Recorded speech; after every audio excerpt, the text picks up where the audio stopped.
The death of Superman was a very popular storyline back in the 90s, and when I mean popular, it sold a lot of comics, and that definitely inspired DC to make a lot of movies based off of that storyline. Back in 2007, DC released Superman Doomsday, which is based off the death of Superman, definitely more loosely based off that movie than the one that I'm reviewing today, but either way, it was a great movie. 9 years later, in 2016, they adapted the same storyline in live action for the first time in 2016 with the ending to Batman vs. Superman Dawn of Justice, where Doomsday shows up and kills, or spoiler alert actually, kills Superman, and that definitely was not done well in Batman vs. Superman. But now in 2018, DC's newest animated venture adapts the same exact storyline in the death of Superman, but actually the fact that it's been done before surprisingly doesn't hinder the movie at all. In fact, it is probably the best version of that story adapted to movies. Don't get me wrong, Superman Doomsday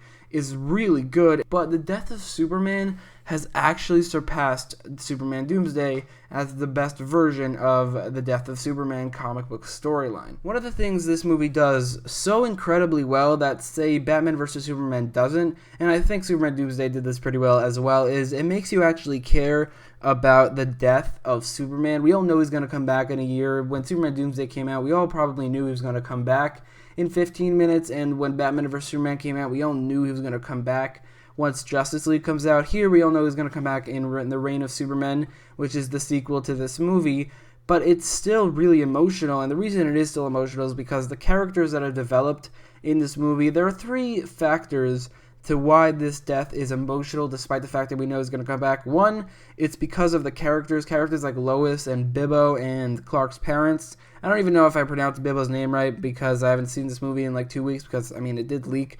But they didn't know that and think he is dead and is never coming back, which also wouldn't work if these relationships were not developed throughout the movie, and they definitely were, like, extremely well, which makes you actually feel something when Superman dies, and I gotta say, it actually was a very emotional death scene when he died, and I think a big reason for that is this is the second reason, they showed how Superman actually was a beacon of hope to Metropolis, and how Metropolis kind of loved him as a person. That's something Batman vs. Superman suffered from, where he was a very controversial character in the world. So if he did die, there weren't a lot of people who would miss him, except for the characters around him, but even those relationships were developed really well. In this movie, you see how much the city loves him, which makes it very emotional and sad when he dies and the city loses him. The third reason is that Superman as a character in this movie is developed to a point where he's such a great three-dimensional, compelling character and really an excellent version of Superman in general, so much so that when he died, like I said, it was extremely emotional, which is insane because you know he's going to come back, which is basically the exact same thing that happens in Infinity War, although to a much smaller and slightly less emotional, maybe way less emotional scale, but it's still done really well in this movie. It's still very similar. But yeah, I give huge props to this movie for developing everything so well that when the title actually happens and Superman dies, you actually feel something more so than in Superman Doomsday and way more so than in Batman vs. Superman.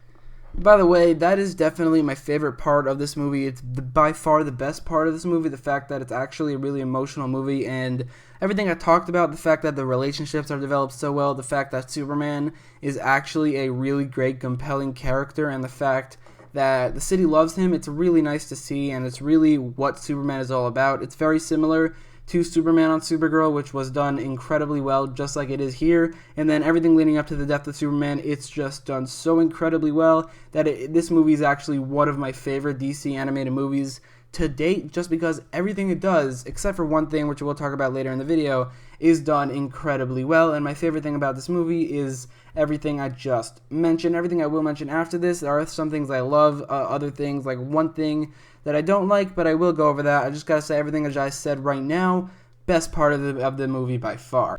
Considering a big part about the story is the fight between Superman and Doomsday, as well as Doomsday with the rest of the Justice League, which, by the way, the inclusion of the Justice League in this movie was kind of awesome. Like in Superman Doomsday, they weren't really around, which was fine. It was definitely fine. But in the comic books, the Justice League were around. It was definitely a different version of the Justice League with a much more B-list, C-list characters, because that's what they did in the 90s. But here they have all the A-list characters, and it's pretty awesome to see. Like, the Justice League were there, but they definitely didn't take away from the Superman storyline, because Superman was the figure of the movie. It's very similar to Captain America Civil War, where the Avengers were all there, but Captain America was still the main character and at the center of the movie. So I think the inclusion of the Justice League in this movie was done incredibly well, did not take away from the main storyline and everything developing up to the death of Superman.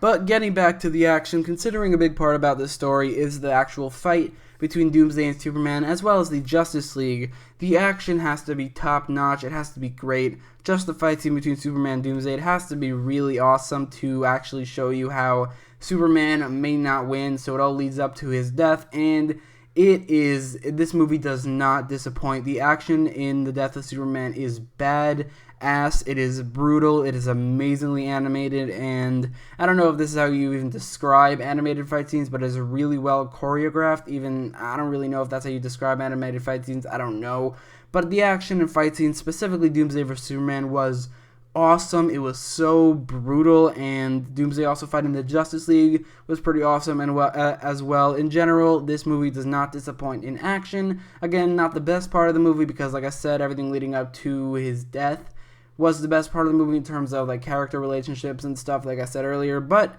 action, the fight scene between Superman and Doomsday was a big part of everything leading up to his death. It's the real thing that caused his death, obviously. So the fact of how brutal it was, how awesome it was, definitely a big factor of how awesome this movie is. So I've been praising the hell out of the death of Superman, but there is this one thing that I definitely do not like, and that is one of the villains, Lex Luthor. He's not really a villain in this movie, but he is he's Lex Luthor. He's Superman's villain. The reason I don't like him is mainly because his voice acting was just straight up terrible. That voice actor, I don't know who it is, but he just does not fit the role at all for Lex Luthor, and because of that, whenever he showed up, he just kind of took away from the movie, specifically when he showed up in the fight scene. I don't think, like, between Doomsday and Superman, I don't think he needed to show up there. It definitely fit the character because he just wants to be the hero of Metropolis, and stopping Doomsday would do that. But the voice actor was so bad, whenever he showed up, it took away from the movie, so I did not like Lex Luthor in this movie, and honestly, I feel like he definitely will be a bigger part of the next movie because of how the fact that he's creating Superboy. But I really hope they switch the voice actor. I wouldn't mind it at all, because the voice actor does not fit. Terrible voice acting. The rest of the movie, the rest of the characters' voice acting was great. For Lex Luthor specifically, his voice acting was so terrible, it actually took away from the movie. But honestly, that's the only thing in this movie that I do not like.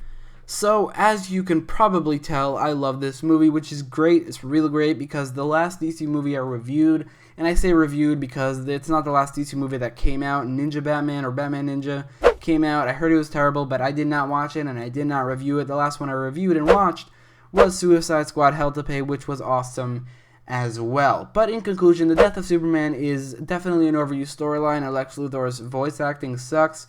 But those two things are incredibly minuscule compared to the incredible action and emotional moments and everything leading up to those emotional moments, and the development of Superman, his world, and his characters around him, and in general, a great version of Superman. Everything about this movie, basically everything about this movie was incredible, so I'll give The Death of Superman a 9.5 out of 10. But let me know what you think about this movie in the comments down below. Are you excited for the reign of the Superman? Let me know in the comments down below, and don't forget to like, share, and subscribe if you like this video, and thanks for watching.